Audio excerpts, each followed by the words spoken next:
ఇంతకు ముందు వృత్తము, త్రిభుజము, చతురస్రము అంటే ఏంటి తెలుసుకుందాం కదా బిడ్డ. నేను వాటిని చూపించి ఒక్కొక్కటి మీకు అడుగుతా, అవి ఏం ఆకారమో చెప్పాలి, సరేనా? ఇదేంటి బిడ్డ, ఏం ఆకారం ఇది? చతురస్రం. Very good. ఇది ఏంటి బిడ్డ? ఇది వృత్తము. ఇదేంటి? త్రిభుజము కదా.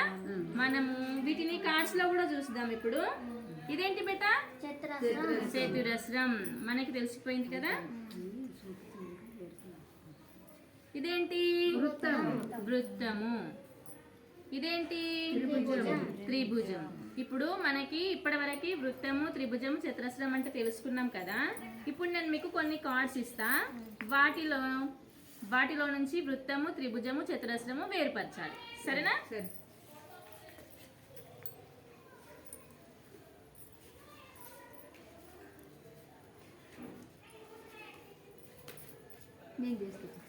చేస్తావా? దీన్ని త్రిభుజం కింద అనుకోండి. త్రిభుజం అయితే కాదు, సరేనా? దీన్ని పిరమిడ్ అంటారు, సరేనా? త్రిభుజం అని అనుకోండి. మళ్ళీ ఏమైనా క్వశ్చన్ అడగండి. అలా చెప్పి పెట్టు. ఇది చతురస్రం, వృత్తం. అది కూడా చతురస్రమే. ఒక దగ్గర పెట్టాలి, అన్ని ఒక్కొక్క దగ్గర పెట్టాలి. చతురస్రం, త్రిభుజం, వృత్తం, త్రిభుజం,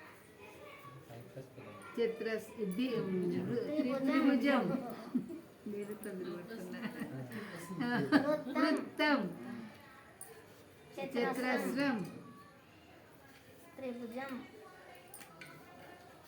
చతురస్రం, వృత్తం,